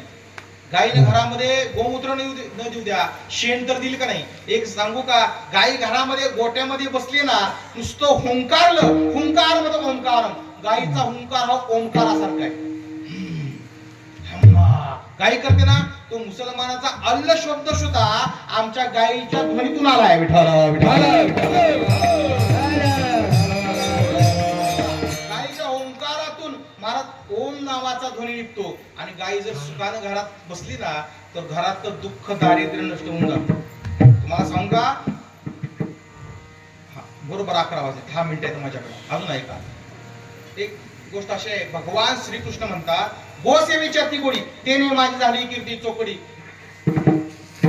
11वा अध्याय स्कंद ज्याला म्हटलं जातं ना भागवत नाथबाबांचं, त्यामध्ये देवपूजेची 11 स्थान, त्यातलं एक स्थान आहे गाय. देवाला विचार, देवा अरे तू गायीची सेवा का करतो? भगवान श्रीकृष्णाने सांगितलं, एवढ्या करता करतो. राम अवतारी येते गण काही न घडायची गोशुषण. म्हणले राम अवतारामध्ये गायीची सेवाच घडली नाही. मग काय, 14 वर्ष वनवासाला जावं लागलं. म्हणून म्हणले कृष्ण अवतारामध्ये गोकुळाला मजन येई गोकुळाला. गोकुळ हे महाराज गावाचं नाव नाही, हे परत लक्षात ठेवा. गोकुळ, गोकुळ, गो नाम गाई, कुळ गायीची अनेक कुळ ज्या ठिकाणी राहत होती ते गोकुळ. आता त्याला आपण गावाचं नावच करून टाकलं. गायीचे अनेक कुळ एका ठिकाणी राहतात ना, त्याला म्हणायचं गोकुळा. म्हणून देवाने सांगितलं, बाबा मला गोकुळा न्या. का? राम अवतारात सेवा घडली नाही.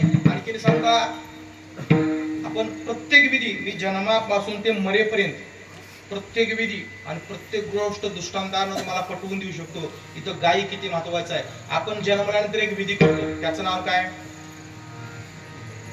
नाव ठेवतो का नाही? बारसं घालतो का नाही पोराचं? बारसो. पण काय नाव विचित्र असतात. एखाद्याचं, आता नाव माझं आहे विजय, पण जाईल तिकडे पराजय. नावाचा उपयोग आहे का? नावासारखं काम आहे का? नावासारखं काम नाही. पण नावासारखं काम करायचं असेल, काय उपाय करायचा? मी सांगत नाही, गर्गाचार्य सांगतात. देवाचं श्रीकृष्ण, कृष्ण हे नाव गर्गाचार्य ठेवलं. अगोदर एक जण आला होता, म्हणले वधी आलं का? म्हणले काय कर, हे ठेवू नको, म्हणजे मूळ नक्षत्राव जन्माला आले. उद्या तुम्ही ऐकाल, तुमच्या ह्याच्यात मी हस्तक्षेप करत नाही. काल्याचाच विषय त्यांचा आहे. पण आता मला लागू पुरता उतारा. देवाचं नाव ठेवायचं होतं. मग गर्गाचारी आले, म्हणजे काय करूया, नाव ठेवायचं आहे. त्यांनी सांगितलं नाव इथं नाही ठेवायचं, नाव कुठं ठेवायचं आहे, गायीच्या गोठ्यामध्ये. म्हणजे का गायीच्या गोठ्यात नाव ठेवायचं, म्हणजे ज्या बाळाचं नाव गायीच्या गोठ्यामध्ये ठेवलं जातं नावासारखं काम होतं. म्हणजे देवाचं नाव काय आहे, श्री कृष्ण. कृष्ण नाव आहे काय, कृष्ण. कृष्ण म्हणजे काय, आकर्षयती कृष्ण. हा शास्त्रकार सांगतात, जो चित्ताचं आकर्षण करतो, जे माणसाचं आकर्षण करतो, जो जगाचं आकर्षण करतो, त्याचं नाव आहे कृष्ण. नाव ठेवलं कृष्ण म्हणून जगाचं आकर्षण करता झाला. त्याही काळात किंवा आणखीन सांगा, गोसेवेची अति गोडी तेने झाली माझी कीर्ती चोपडी. आज इथं आलो ना तर हे सुद्धा गायीचंच महाराज परिणाम आहे. जेवढा आम्ही आता महाराष्ट्र फिरतोय, मी सचिन महाराज एवढ्या कथा करतोय ना आम्ही, ही सगळी गायीची कृपा आहे महाराज. सांगा की आता सगळे तुम्ही आहे, तुम्हाला कुठल्याही परीक्षेला जायचं आहे, मी तुम्हाला पुरावे सांगतो, गवाम करून येणार म्हणजे सर्व आपण प्रणश्यती. शास्त्रकार सांगतात, गायीच्या अंगावरचं महाराज नुसतं तुम्ही हे जरी काढत राहिला, किटाणू जर काढत राहिला ना, तरी तुमच्या पापाचा नाश होईल. ते नाही जमत, सोपं सांगतो. एखादा म्हणजे महाराज गायी मारते, गायी लात मारते, काय करायचं, सोपं सांगतो. मातर सर्व सुखाना गाव सर्व सुखप्रदा वृद्धी नामशता नित्यम गाव हा कार्या प्रदक्षिणा. शास्त्रकार व्यास महर्षी पद्मपुराणामध्ये सांगतात, पद्मपुराणाच्या 4थ्या अध्यायातला 18वा श्लोक आहे. विठाला विठाला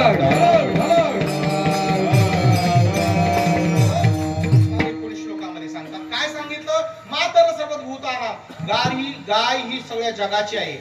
ज्याला आपली महाराज भाग्योदय करायचंय ना, तर भाग्योदय करण्यासाठी पत्रिका घेऊन बोंबलत तुम्हाला कुठल्या पत्रिका बघणाऱ्याकडे जायची गरज. मी स्वतः बघतोय म्हणून सांगतोय बरं. आणि तर इथे एखाद्या असले तर म्हणतील महाराज आमच्यावरती काळजी बात नाही, कारण मी आता सध्या त्याच्यात PhD करतोय सचिन महाराजांना विचार, आणि तो सातारामध्येच माझा क्लासेस चालू. माझा मुद्दा फक्त गाय कशी आहे ऐका, गाय अशी आहे, जर गायीला तुम्ही प्रदक्षिणा नित्य मारत असाल ना, नित्य 7 मारा, 5 मारा, 3 मारा, 1 मारा, नित्य जर प्रदक्षिणा मारत असाल तर तुमचा भाग्योदय महिन्यामध्ये झाल्याशिवाय राहत नाही.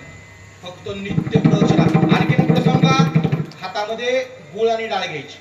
ज्याला भाग्योदय करायचंय, गुळ आणि डाळ हातामध्ये घ्यायचं आणि गायला खाऊ घालायचं. गायीनं हात चाटला ना, आपल्या भाग्यरेषा सुद्धा बदलते. गायीची सेवा करायला मला जास्त काय लागत नाही, सोपे सोपे उपाय करायचे. 2 उपाय सांगतो आणि आपलं मौलींचं भजन घेतो. एक उपाय आहे, आपण काय करतो, वाढदिवस साजरा करता का नाही गावात, आपल्याकडे पद्धत निघाल्या महाराज वाढदिवस साजरा करायची. केक घ्यायचा आणि गाडी कुठंतरी चौकात उभी कर, इकडं आहे का ते सगळीकडेच आहे. गाडी चौकात उभी करायची, केक खायचा, थोबाडा लावायचा. साबण काय संपलाय का घरातला, आपण काय करतो, केक घेतो, तोंडाला लावतो. जो कामाला म्हणजे जॉबला जो आहे ना, त्याने एक काम करा, सोपी आयडिया महाराज. काय करायचं, जर पगार आहे ना तर महिन्याला 1000 रुपये बाजूला करा. सोपं आहे महाराज. आपण 15-16 हजार रुपये वाढदिवसाला खर्च करतो आणि विनाकारण नरकाला जाण्याची वाट दाखवतो, नाही का. महिन्याला 1000 बाजूला काढले, किती झाले, 12000 रुपये झाले. 12000 रुपये एखाद्या गोशाळेला दान द्या महाराज. ती गायी आशीर्वाद दिल्याशिवाय राहत नाही. आपली ताकद तर एक काम करा, छोटी मुलं आहेत, आपण छोट्या मुलांचा, माझ्या मुलाचा वाढदिवस साजरा करू. मी अहंकारानं सांगत नाही बरं. अजून आमच्या सचिन महाराजांना सुद्धा माहिती नाही मी किती रुपये दान देतो. पण आज एक तुम्हाला उदाहरण द्यावं म्हणून सांगतोय, वर्षाला 1 लाख रुपये गायीचं डोनेशन आहे माझं. अहंकार नाही महाराज, कारण ती मी गाय सांभाळत नाही, गाय मला सांभाळत. ती गायची ताकद. काय गाय सांभाळणार, तिच्या शरीरामध्ये 33 गोष्टी देवता आहेत, ती सगळ्या देवाला सांभाळत्या. पण आम्ही एक नियम केला, कीर्तनाची अर्धी रक्कम बाजूला काढायची आणि ती गोशाळेला दान करायची. आता काय झाले, माझी स्वतःची मी गोशाळा तयार करतोय. कामधेनू गोपालन गोसंवर्धन संस्था, त्या नावाची संस्था आता रजिस्ट्रेशन केलं. आता गोशाळेचं उद्याच आमचं मुहूर्त आहे पाण्याचा, म्हणजे आम्हाला बोर टाकायचे का, जरा डोंगरात आहे, बोर टाकायचे. माझा मुद्दा फक्त इतका आहे, लहान मुलगा आहे, दिवसाला 1 रुपया बाजूला काढा. वर्षाचे किती झाले, 365 रुपये. मी म्हणतो 65 दिवस नाही टाकले, 300 रुपये झाले. 300 रुपयाची डाळ गुळ घ्या, 300 रुपयाची महाराज पेंड घ्या, गोशाळेमध्ये खाऊ घाला. गायीचा आशीर्वाद मुलांना चांगला मिळाल्याशिवाय राहणार.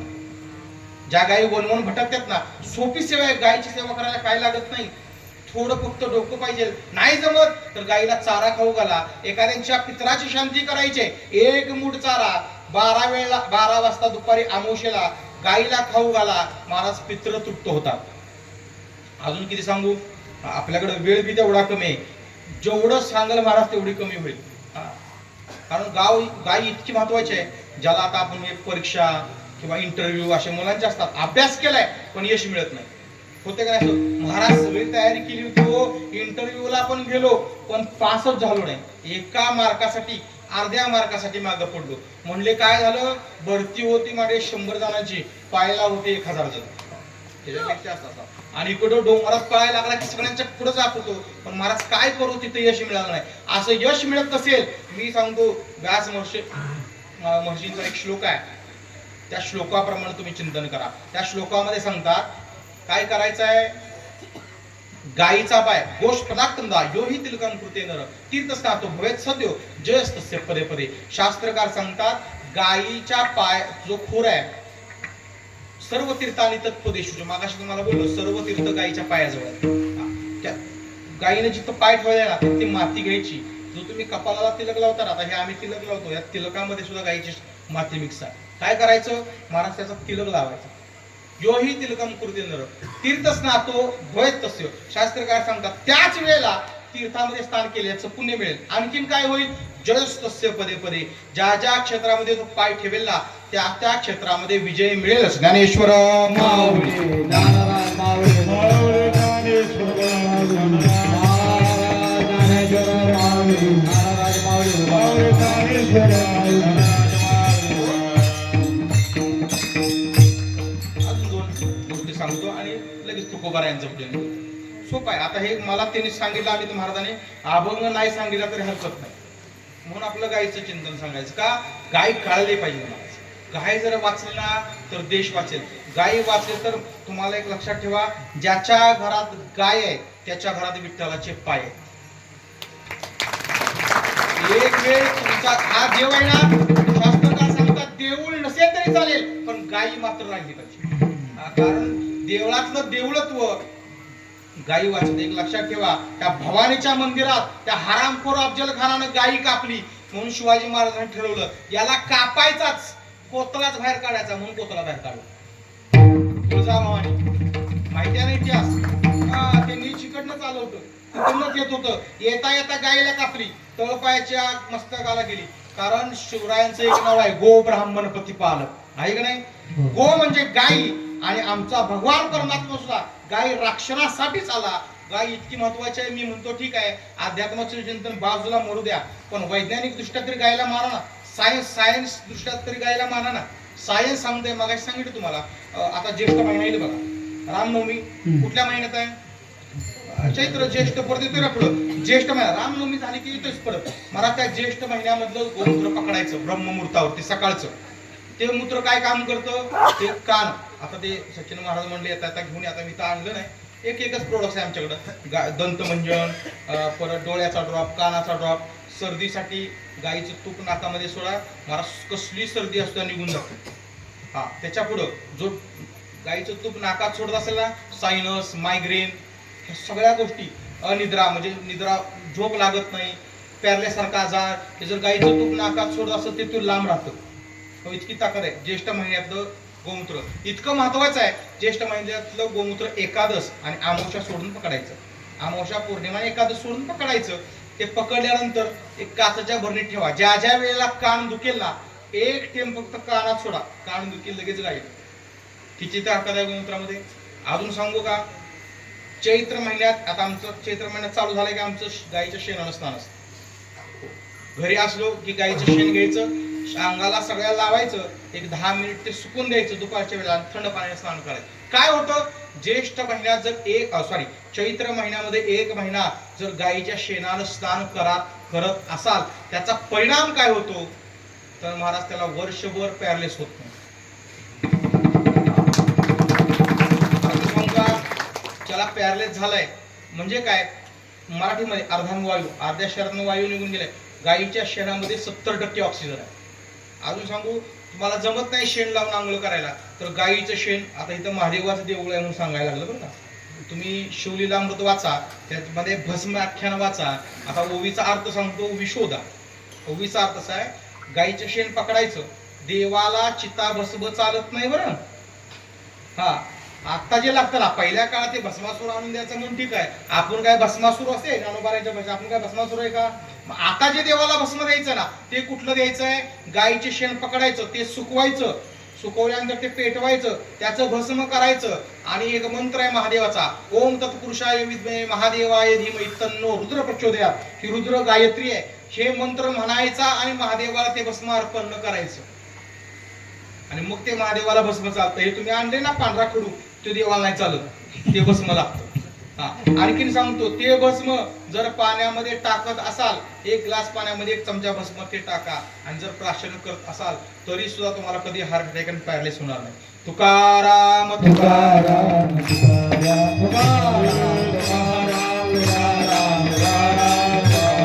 तुकाराम तुकाराम तुकाराम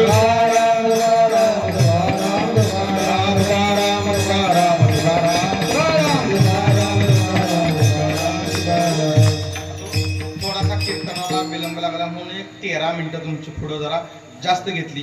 फक्त गायीचं चिंतन आहे हे आत्मसात करा महाराज. हो, आणि जमलं तर गायी पाळा, म्हणजे पाळल्याच पाहिजेत. पण ठीक आहे महाराज, आम्हाला आता गायी जमत नाही का तर गायी दूध देत नाही, आम्हाला दूध देणारी म्हैस लागते. ठीक आहे, जैसा खावे अन्न वैसा होवे मन. जसं अन्न खाणार आहे तसं तुम्ही बघा, 1000 गायीमध्ये एक वासरू सोडा, ते वासरू त्याचीच गाय शोधतं, बरोबर आहे की नाही? का तर हे दुधाचा परिणाम आहे. कारण ते दूध कोणाचं पेलंय? गायीचं. तसं म्हशीचं रेडकू सोडा, ते कोणाकडे जाईल? पहिल्यांदा मालकाकडे जाईल, परत दुसऱ्या म्हशीकडे जाईल, दात घातले तिसरं, दात घातले चौथं. जोपर्यंत दात थांबत नाही तोपर्यंत ते वासरू ते रेडा थांबत. मी कोणा सांगतोय? रेड्याचं आहे बरोबर. आपली बी तीच अवस्था आहे. आपण सुद्धा त्या वासराला त्या रेड्याला आई कळत नाही. आपले हे रेडे सुद्धा सासूलाही म्हणतात आणि आपल्या ह्या सुद्धा सासूला हाय. मला कळ लागते तुमची आई आहे का? मयाला बाबाला राखी बांधा किती. परिणाम कशाचा आहे? दुधाचा आहे.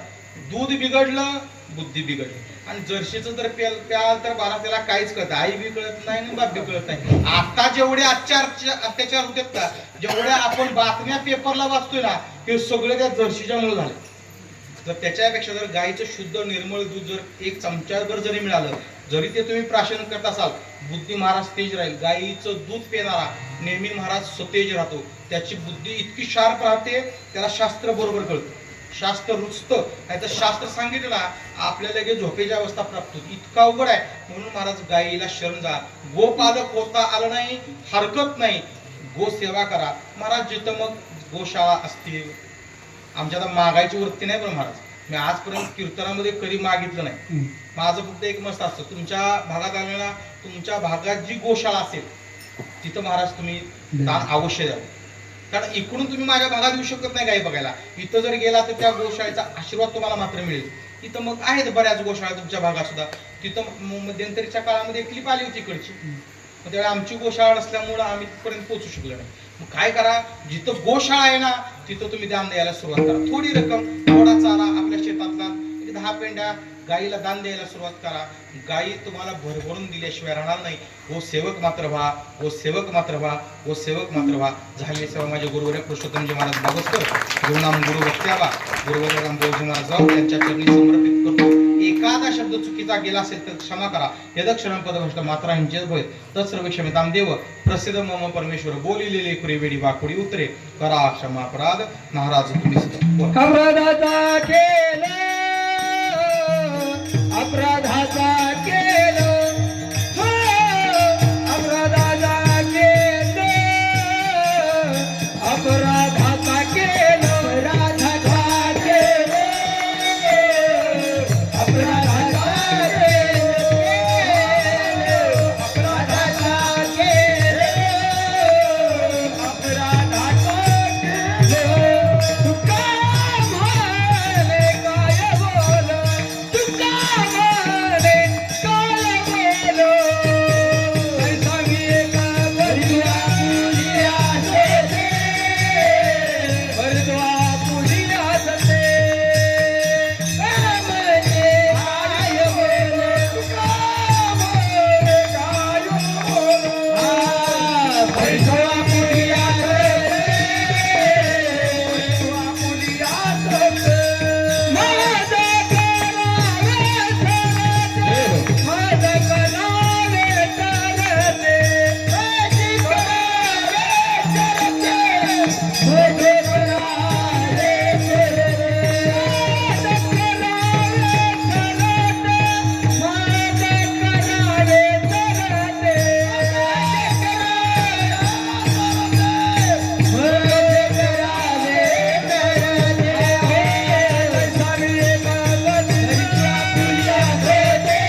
विठोबा बोलिले गुरुदेवा गुरुदेवा करा क्षमा पराध महाराज तुम्ही हे नाही उच्चारिला स्वीकारला करा क्षमा पराध महाराज तुम्ही हे तुका माने ज्ञानेश्वरा काका पाया पैश्वरा करा क्षमा पराध महाराज तुम्ही जिंदे ज्ञानदेव तुकारा ज्ञानदेव तुकारा सर्व तारकरी राजेवरती खाली बसा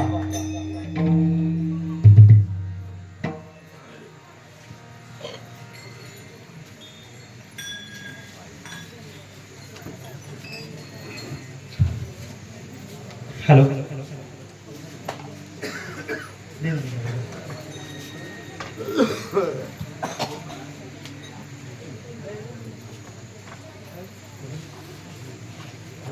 आज या ठिकाणी हरिभक्त पारायण हरिभक्त पारायण विजय महाराज मालधनकर सुंदर असं यांनी आज कीर्तनरूपी सेवा या ठिकाणी आपल्याला सांगितलेली आहे. त्याबद्दल गाईचं महत्व तुम्हाला समजलंच असेल. समजलं ना? समजलं का? कोण कोण गाई पाळणार? मुस्कान हात वर कर. हो जोरात बनते ती. तर जेवढा आपल्या टायमिंग मध्ये बसल तेवढं त्यांनी गाईचं आपल्याला महत्व सांगण्याचा प्रयत्न केला. त्यांचे 7-7 दिवस गाई या विषयावर प्रवचन चालतात. किती दिवस? किती दिवस? आणि या 2 तासामध्ये अभंग पण संपवायचा, कीर्तन पण करायचं, तुमचे सगळ्यांचे आभार पण मानायचे आणि गाईचं महत्व पण सांगायचं. एवढं शक्य आहे का हो? एकदा त्यांच्यासाठी जोरदार टाळ्या वाजवा. महाराज आम्हाला वेळ मिळाला, सुंदर अशी तुमची कथा ठेवू. महाराज 7 दिवसाची कथा ठेव, तेव्हा आम्हाला नक्की वेळ द्या. त्याचबरोबर आजचं सुंदर असं कीर्तन केल्याबद्दल महाराजांचा सत्कार या ठिकाणी आजचे संयोजक आहेत संतोष सुमन सावंत आहेत का? त्यांच्या मातोश्री त्यांच्यातर्फे इथं महाराजांचा या ठिकाणी सत्कार होत आहे. या पुढं.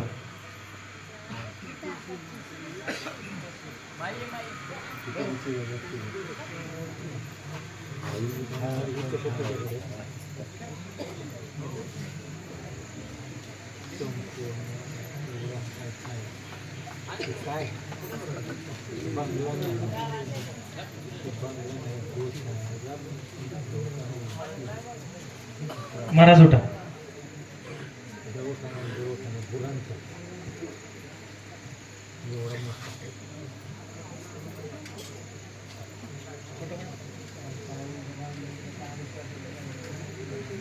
पुंडलिक वरदेव हरिविठ्ठल श्री ज्ञानदेव तुकाराम पंढरीनाथ भगवान की. त्याचबरोबर महाराजांबरोबर आलेले त्यांचे सहकारी आणि उद्याचे काल्याचे कीर्तनकार हरिभक्त पारायण सचिन महाराज कुंभार या ठिकाणी आलेले आहेत. त्यांचा सुद्धा सत्कार या ठिकाणी पारायण मंडळातर्फे होत आहे. आपल्या मंडळाचा कार्यकर्ता गौरव जाधव या ठिकाणी करत आहे.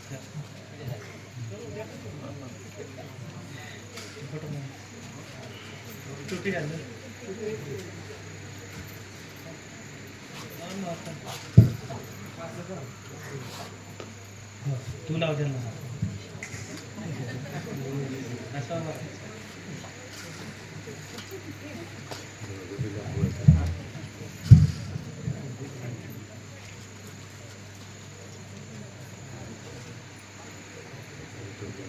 कुंडलिक वरदेव हरिविठ्ठल श्री ज्ञानदेव तुकाराम पंढरीनाथ भगवान की. त्याचबरोबर आजचा भाग्यवान श्रोता याच्या 2 चिठ्ठ्या काढायच्या आहेत महाराजांच्या हस्ते. संतोष महाराज घ्या. मला 2 चिठ्ठ्या काढा. पुरुष आणि स्त्री.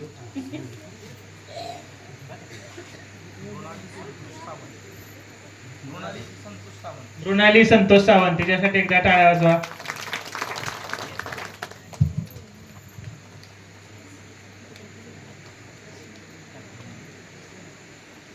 मोहन श्रीमान शंकर शिंदे. दुसरी काढायची आहे, दुसरी काढ, कार्यकर्ताच आपला.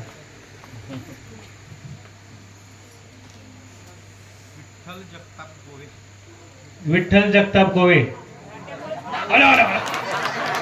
हा पण कार्यकर्ताच आहे की. बरं असू द्या, चला टाळ्या वाजवा एकदा विठ्ठल महाराजांसाठी. गोव्यावरून इथं आल्याबद्दल धन्यवाद. तर आपण आता आज प्रिन्स ग्लासेस व प्रसाद एंटरप्राइजेस यांच्यातर्फे आपण जे काही भाग्यवान श्रोते होते, कारण ते सगळे श्रोते कसे आहेत दिसायला, कसे आहेत, सुंदर आहेत. म्हणून त्यांच्यासाठी आपण काय करतोय, प्रिन्स ग्लासेस तर्फे त्यांना आपण काय देतोय, रोज आरशात बघण्यासाठी आरशे देत आहोत.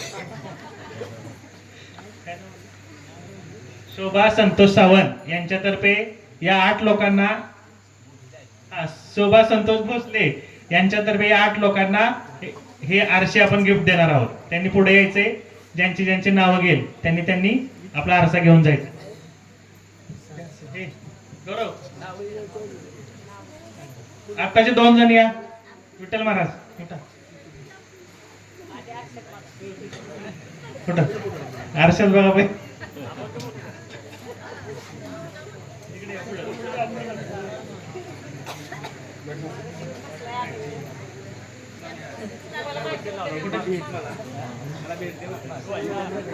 हे गेला पटपट, चला.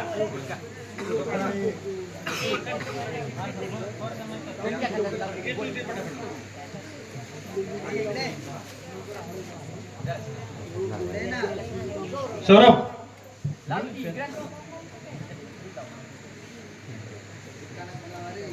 त्यांच्या प्रिन्स ग्लासेसची अशीच भरभराट होत राहो ही पांडुरंगचरणी प्रार्थना करतोय आणि विठ्ठलला आरसा देऊया.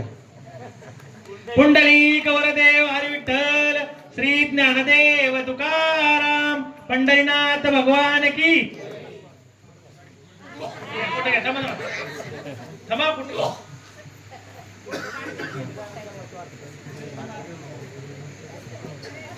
चला पुढचा आरसा. थांब ना.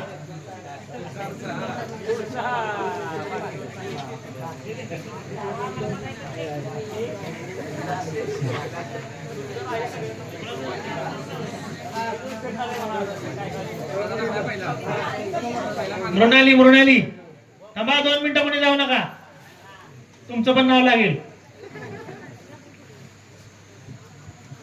मृणालीसाठी एकदा टाळ्या वाजवा. वाचायला बसली हो. पुंडलिक वरदेव हरी विठ्ठल, श्री ज्ञानदेव तुकाराम, पंढरीनाथ भगवान की.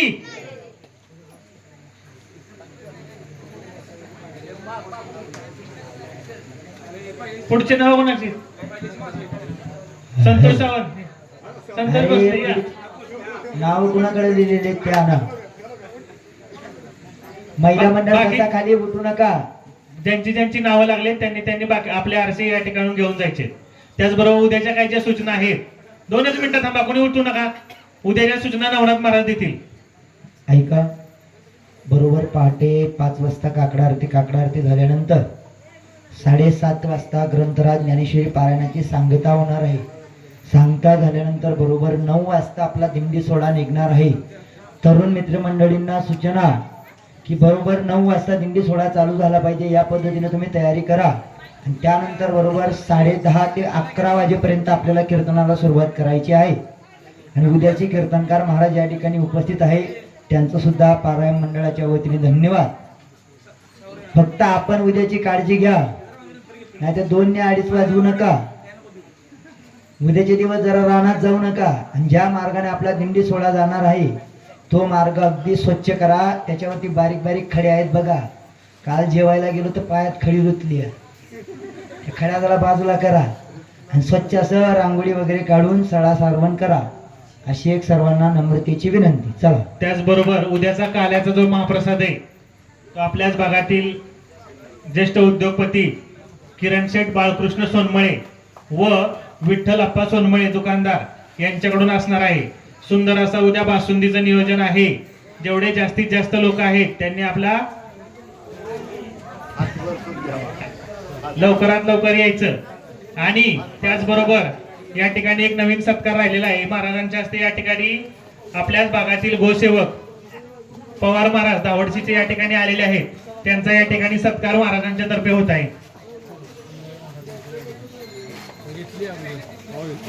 होय.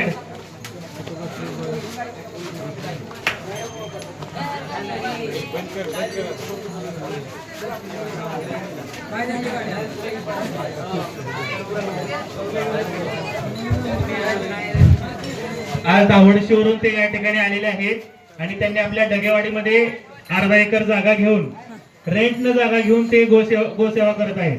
त्यांच्यासाठी जेवढे त्यांचे आभार मानावे तेवढे कमी आहेत. एक आपल्या पारायण मंडळातर्फे या ठिकाणी त्यांचा सत्कार होत आहे. पुंडलिक वरदेव हरी विठ्ठल श्री ज्ञानदेव तुकाराम पंढरीनाथ भगवान की. आजचा जागर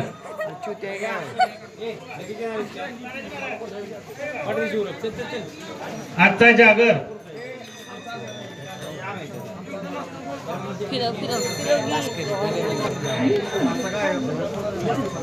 कासाई भजनी मंडळ यांचा या ठिकाणी जागर होणार आहे. मारुती सावंत आणि सहकारी तानाजी सावंत या ठिकाणी आलेले आहेत. त्याचबरोबर सनी आहे. यांचं सुंदर सुसरावे असं या ठिकाणी भजन होणार आहे.